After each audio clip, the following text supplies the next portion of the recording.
this is not a live video, but somebody asked me, they said they were having difficulty stepping up, you know, onto a step. And that is something that can happen. I've noticed even myself sometimes, if it's a very high step, you're like, ugh. And it's also good for getting over stiles and all sorts of things if you're out on a country walk. So she asked if there were any exercises that would help with it. So I'm going to show you 3 exercises, and I'm going to start off with the ever-present squat. Now, if you're new to squatting or to exercising, the squat, the thing you need to be able to step up is strong thighs and strong glute muscles. So the first thing I would suggest you try is you need a kitchen chair and sit fairly well towards the front, knees at 90 degrees. Put your hands here so as you're not tempted to use them, and see if you can stand up and sit down in a controlled manner.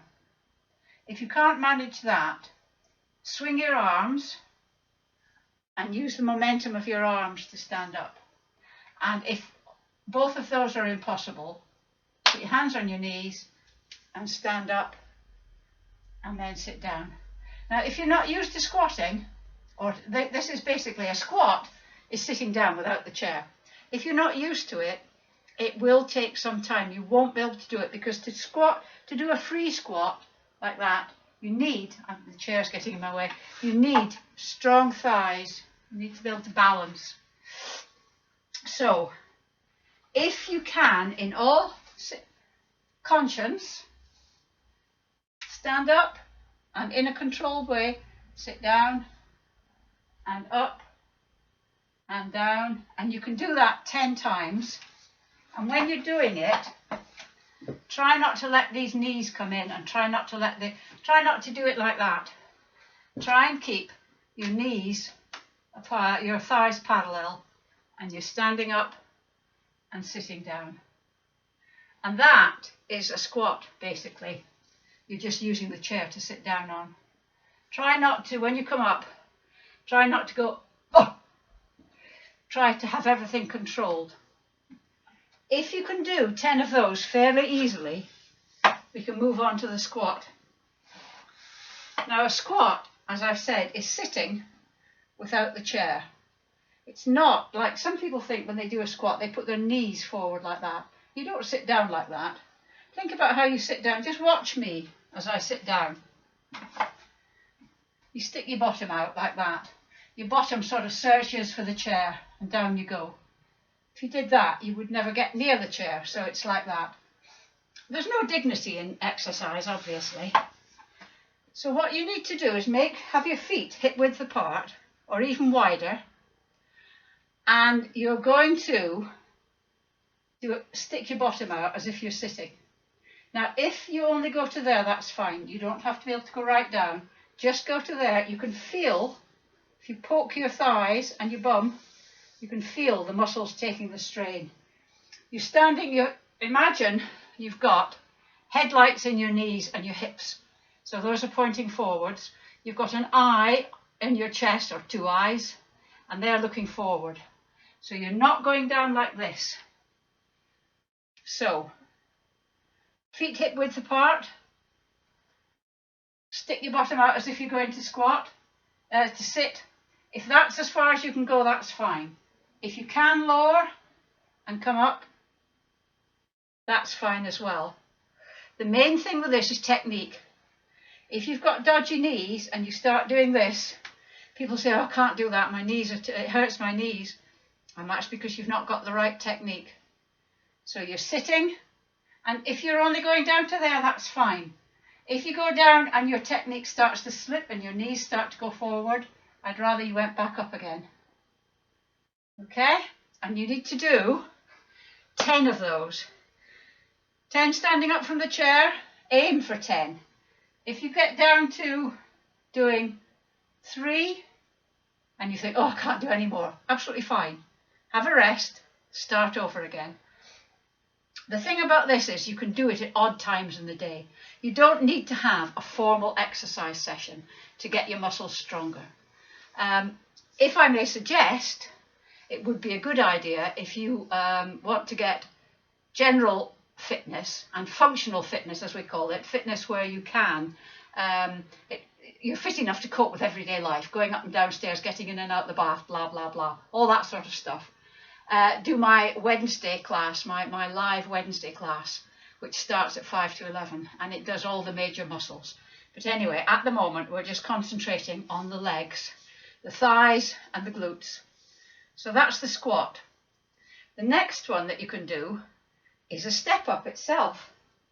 Now you can do it on the stairs, on the bottom stair, but that's fairly easy. Once that becomes easy, the thing is with exercise, as you do it more, it becomes easier.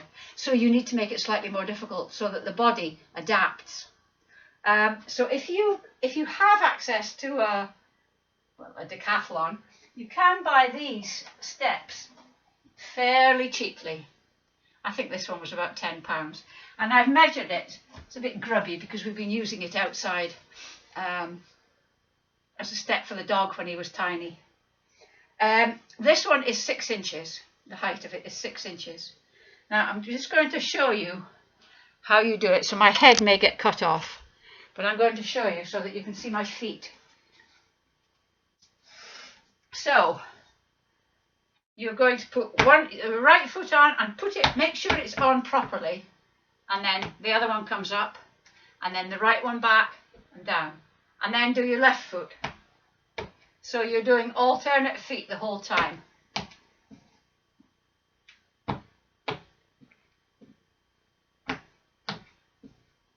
Now if you can do, say, 20 on each side fairly easily, then you can step up, if you'll excuse the pun. Put that out of the way. Now I have here a footstool, an IKEA, from a well-known Swedish furniture outlet, and it slopes. So the side I'm using, it's actually 11 inches. So I'll go sideways. It's very important when you're doing this that you stay balanced. So if you need to hold on to a chair when you're doing it, because it's not a balance exercise, so if you want to do the step up holding onto a wall, that's absolutely fine. Or your ever handy chair, just to hold on to it as you do your step ups. That's absolutely fine, because you're not going to be any good to anybody if you fall over. So this is 11 inches, and I find this slightly more challenging. So you go up, up, down, down, and then left, up, down, down, up, up, down, down. And once you've done 20 of those, I think you would probably know about it. You don't need to go fast, it's not a step class, but I would say use any opportunity you can to step, because it's by practicing stepping that you'll be able to step.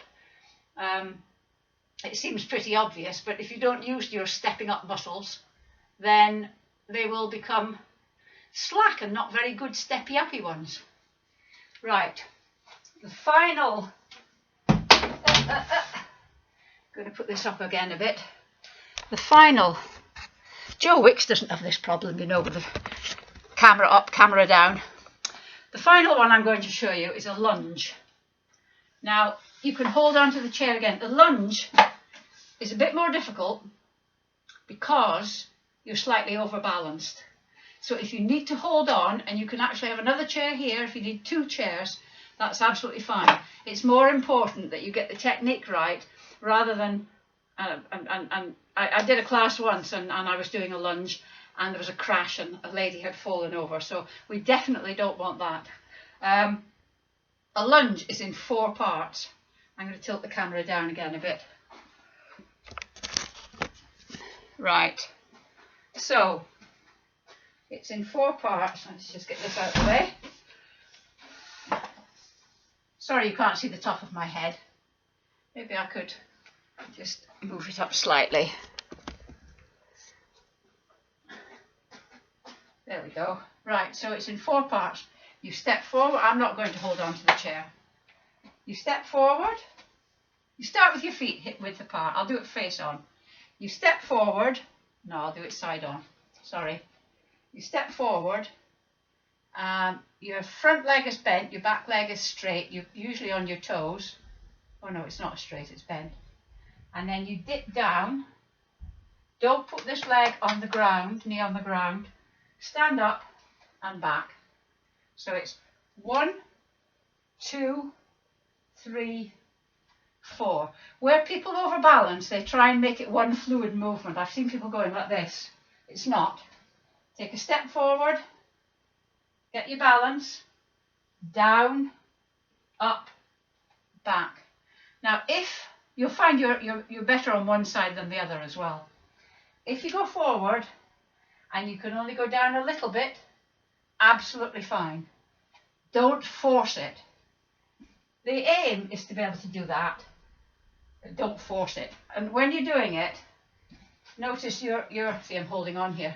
Your torso stays upright. Don't lean forward like that. Your torso stays upright. I'm wobbling all over the place now. Your hips are the old headlights again.